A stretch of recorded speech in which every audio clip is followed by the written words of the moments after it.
Job లేక ఇబ్బంది పడుతున్నారా? అయితే మెడికల్ కోడింగ్ మీకు మంచి ఆప్షన్. వెంటనే కాల్ చేసి కోర్సులో జాయిన్ అవ్వండి. నమస్తే అండి. నమస్తే అండి. కృష్ణ గారు సింగర్ మంగ్లీ నిజంగా చాలా పెద్ద ఫేమ్, మంచి సింగర్. కాకపోతే తన మీద ఎఫ్ఐఆర్ అనేది పెట్టారు. ఇంకొకటి తను వాళ్ళ బ్రదర్ కలిసి 100 మంది నుంచి 150 మందిని మోసం చేసి ఎన్ని కోట్ల స్కామ్ అండి? 10 కోట్ల స్కామ్ తన పైన ఎఫ్ఐఆర్ చేశారు. నిజంగా అంటే దీని నుంచి బయటికి వచ్చే అవకాశం ఉంటుందా?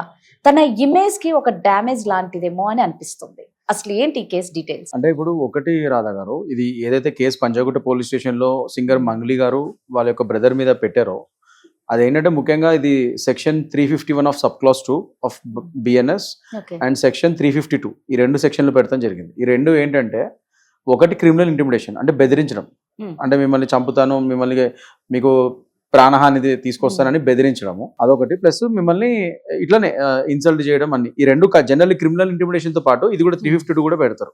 దాంతో పాటు ఇది కనెక్టెడ్ అనమాట. సో ఇది మనం అనుకుంటున్నట్టుగా పెద్ద విపరీతమైన పెద్ద సెక్షన్లే కావు, మా అయితే 2 నుంచి 3 ఏళ్ళు శిక్షలు పడే సెక్షన్లే. సో నాన్ కాగ్నిజబుల్ ఒఫెన్సెస్ కింద పరిగణిస్తాం వీటిని. సో వీటి వల్ల పెద్ద వాళ్ళకి అరెస్టులు ఉండవు, అవేమి ఉండవు.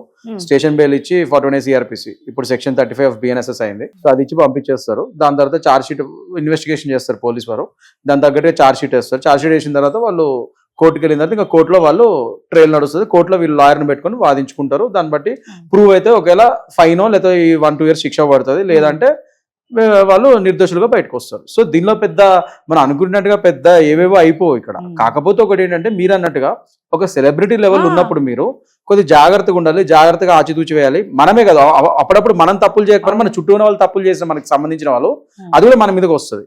సో ఈ సింగర్ మంగ్లీ గారి ఉదంతం ఒక విధంగా చెప్పాలంటే, ఇప్పుడు మనం ఆవిడ తప్పు చేశారా, వాళ్ళ బ్రదర్ తప్పు చేశారని మనం చెప్పలేం. ఇవి కేవలం ఎలిగేషన్స్ మాత్రమే. నేను చెప్పినట్టు వాళ్ళ మీద ఎఫ్ఐఆర్ అయింది, ఇన్వెస్టిగేషన్ అయింది. దాని దగ్గర పోలీసు వారు ఛార్జ్ షీట్ వేస్తారా లేకపోతే కేసు కొట్టేస్తారా చూడాలి. ఛార్జ్ షీట్ వేస్తే వీళ్ళు కోర్టులో తేల్చుకుంటారు. అక్కడ కూడా ఇంకా మళ్ళీ ట్రయల్ నడుస్తుంది. కోర్టు వీళ్ళని పరిగణించేంత వరకు వీళ్ళకి నేరస్తులుగా మనం పరిగణించకూడదు. కాకపోతే బీయింగ్ ఏ సెలబ్రిటీ కొద్దిగా ఇమేజ్ డ్యామేజ్ అయ్యే ఛాన్సెస్ ఉన్నాయి, అందుకే జాగ్రత్త వహించాలన్నది మాత్రం ఈ ఉదంతం మనకు చెప్పు. ఒకటే అండి, చాలా మంది అనుమానం అంటే చాలా మంది సందేహం ఏంటంటే, ఇంత మంచి సెలబ్రిటీస్ ఎన్నో కోట్లు సంపాదిస్తూ ఉంటారు, ఇలాంటి పనులు చేయడం వల్ల వాళ్ళ ఇమేజ్ కి నిజంగా ఒక డ్యామేజే కదా ఇదంతా.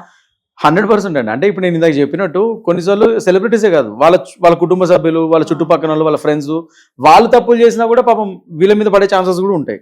అట్ ద సేమ్ టైం వీళ్ళు కూడా చాలా అప్రమత్తంగా ఉండాలి. అదే నేను చెప్పేది. అంటే నడమంత్రపు సిరియా అంటాం కదా మనం. సో ఆ టైప్ లో ఏదైతే ఫేమ్ కానీ మనీ కానీ మనకు సడన్ గా వచ్చేసరికి మనం ఎట్లా ఏం చేయాలో తెలియదు. ఒక విధంగా చెప్పాలంటే మంగ్లీ గారిది ఇది ఫస్ట్ ఆఫెన్స్ కాదు. ఇప్పుడు అంతకుముందు కూడా ఏదో ఫామ్ హౌస్ లో అది foreign liquor without excise duty అవి కూడా దొరికాయి, ఆ కేసెస్ కూడా ఉన్నాయి. సో ఇవన్నీ కొద్దిగా ఇలాంటి కేసెస్ ఈ మధ్య ఆవిడ పేరు ముఖ్యంగా అంటే ఆమె పాటల కంటే ఎక్కువ ఇట్లాంటి విషయాల్లో ఆమె పేరు ఎక్కువ వినబడతాం మాత్రం చాలా బాధాకరం. కొద్దిగా మంగ్లీ గారు ఆ విషయంలో కొద్దిగా జాగ్రత్త వహిస్తే, ఆవిడే కదా ఎటువంటి ఏ సెలబ్రిటీ అయినా కూడా, ఎటువంటి సోషల్ మీడియా ఇన్ఫ్లుయెన్సర్స్ అయినా సెలబ్రిటీ అయినా కొద్దిగా పాపులారిటీ వస్తున్నప్పుడు జాగ్రత్త వహించడం, వాళ్ళ ఇమేజ్ ని జాగ్రత్త చూసుకోవడం అనేది చాలా ముఖ్యం.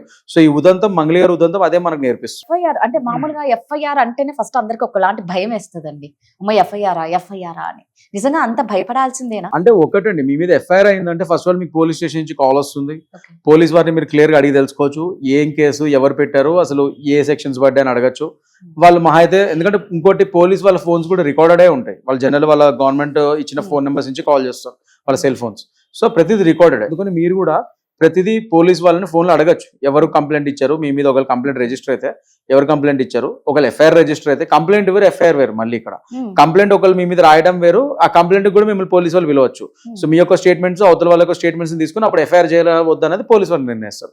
ఒకవేళ ఎఫ్ఐఆర్ కూడా అయిపోయింది అనుకోండి, అప్పుడు కూడా మీకు కాల్స్ వస్తాయి. మీరు అన్ని కంప్లైంట్ ఇచ్చినా, ఎఫ్ఐఆర్ ఇచ్చినా అవతల వ్యక్తులు మీరు పోలీస్ వాళ్ళ నుంచి మీకు ఫోన్ వస్తే మీరు ఫోన్లో అన్ని కనుక్కునే హక్కు మీకు ఉంది. అది రాజ్యాంగం ఇచ్చిన హక్కు మీకు. వాళ్ళు రమ్మన్నారు, మీరు ఎక్కడ అవుట్ ఆఫ్ స్టేషన్ ఉన్నారు, మీరు రానని ఎప్పుడు చెప్పొద్దు, మేము వస్తామండి కానీ మీరు ఎప్పుడు వస్తారో అది కూడా చెప్పండి పోలీస్ వాళ్ళకి. కరెక్ట్ డేట్ టైం ఇవ్వండి, ఆ టైం డేట్ మాత్రం మీరు వెళ్ళండి ఖచ్చితంగా.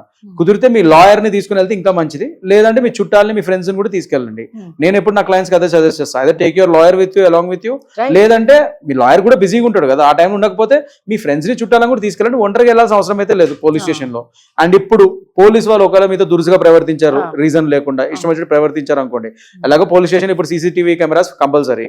అది కాకుండా మీ చుట్టుపక్కల వాళ్ళు కూడా మీ వీడియో అవును మీ కెమెరా నుంచి record వీడియో రికార్డింగ్ చేయొచ్చు. అది కూడా చట్టబద్ధంగా ఇప్పుడు చేసుకునే rights రైట్స్ ఇచ్చారు ఇప్పుడు. ఓకే సో ఆ విధంగా కూడా మీకు హక్కులు ఉన్నాయి ఇప్పుడు. సో ఏ విధంగా చూస్తే మీరు భయపడాల్సిన అవసరం లేదు. కాకపోతే క్లియర్ గా పోలీస్ వాళ్ళని కనుక్కోండి. అండ్ పోలీస్ వాళ్ళు ఫోన్ చేస్తే మీరు వెళ్లకుండా ఉండకుండా ఖచ్చితంగా వెళ్ళండి. కాకపోతే కనుక్కునే హక్కు ఉంది. ఎవరు ఇచ్చారు కంప్లైంట్ ఏంటి మీరు ఫోన్ లో కనుక్కొని పలానా టైంకి వస్తానని చెప్పి ఖచ్చితంగా టైంకి వెళ్ళి పోలీస్ వాళ్ళకి ఇన్వెస్టిగేషన్ లో కోఆపరేట్ చేయండి. సో అది చేస్తే మంచిది. సో మరి మంగ్లీ విషయానికి వస్తే అండి నెక్స్ట్ ఏమవుతుంది ఈ కేసులో? ఎలాంటి ఏమైనా మలుపులు ఏమైనా తిరిగే అవకాశం ఉందా? అంటే మలుపులు ఏం కాదండి, అది మలుపులు తిరుగుతా లేదనేది ఇన్వెస్టిగేషన్ లో తెలుస్తుంది మనకి. ఇప్పుడైతే ఎఫ్ఐఆర్ రిజిస్టర్ అయింది, దానికి అనుగుణంగా ఇప్పుడు పోలీస్ వాళ్ళు వాళ్ళ యొక్క ఇన్వెస్టిగేషన్ మొదలు పెడతారు. ఆ ఇన్వెస్టిగేషన్ లో ఇంకా కొత్త విషయాలు ఏమైనా తెలిస్తే అప్పుడు మలుపులు తిరుగుతుంది.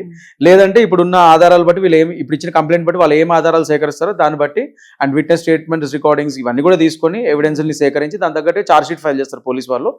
దాని తగ్గట్టుగా చార్జ్ షీట్ ఫైల్ అయిన తర్వాత ఇంకా కోర్టుకి వెళ్తుంది, ఇంకా కోర్టులో వెళ్తే తేల్చుకోవాలి. సో ఇప్పుడు వీళ్ళ అన్నాను ఈ మంగ్లీ ఇద్దరును వాళ్ళను చంపేస్తాము అదేంటో ఏమో బెదిరింపు కాల్స్ చాలా వచ్చాయనే అంటున్నారు. మరి దీనికి కూడా ఏమన్నా మళ్ళా సపరేట్ కేసులు ఏమన్నా పెడతారా? లేదండి, ఇప్పుడు పెట్టిన సెక్షన్స్ దానికి సంబంధించినవే, ఓకే ఇంకా సపరేట్ గా కేసులు ఏం లేవు. వీళ్ళు ఏదైతే ఫోన్లు చేశారు బెదిరించారు అన్న దానికి అతని దగ్గర సరైన సాక్ష్యాధారాలు ఉండాలి. మరి ఫోన్ రికార్డింగ్స్ అవన్నీ పెట్టుకోవాలైనా పెట్టుకుని దాని తగ్గట్టుగా ఆయన కోర్టులో సబ్మిట్ చేసి దాని ప్రకారంగా అవి సాక్ష్యాధారాలు నిరూపించగలగాలి. ఎందుకంటే ఎప్పుడైనా సరే క్రిమినల్ కేసెస్ లో the owners is on the prosecution. అంటే ప్రాసిక్యూషన్ ఎవరైతే ఈ కంప్లైంట్ ఇచ్చారు అండ్ ఈ పోలీస్ వారు ఆ కంప్లైంట్ ని ముందు తీసుకెళ్లి ఇన్వెస్టిగేషన్ చేసి చార్జ్ షీట్ వేసారో వాళ్ళ మీద బర్డెన్ ఉంటుంది, వాళ్ళ మీద బాధ్యత ఉంటుంది ఆ కేసుని ప్రూవ్ చేయాల్సింది. ఆ అక్యూజ్డ్ మీద కాదు, క్రిమినల్ లో అది ఉంటుంది, క్రిమినల్ లాలో. సో పోలీస్ వారు పక్కా సాక్ష్యాధారాలు, పక్కా కంప్లైంట్ ప్రకారం పక్కా సాక్ష్యాధారాలు, కాల్ రికార్డింగ్స్ ఇవన్నీ ఉండి నిజంగానే బెదిరించారన్న సాక్ష్యాధారాలు స్ట్రాంగ్ ఉంటే అప్పుడు కేసు నిలుస్తుంది.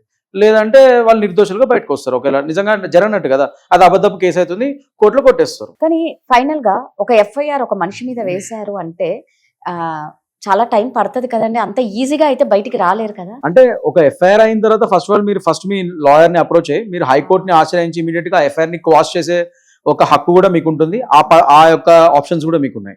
ఎఫ్ఐఆర్ అయింది మీకు, సో మీరు ఇమీడియట్ గా భయపడకుండా మీ లాయర్ ని అప్రోచ్ అయితే మీ లాయర్ ఇమీడియట్ గా ఎఫ్ఐఆర్ క్వాష్ అయ్యే విధంగా క్వాష్ పిటిషన్ వేసుకోవచ్చు హైకోర్టులో. హైకోర్టుని ఆశ్రయించే హక్కు మీకు రాజ్యాంగం కల్పించింది.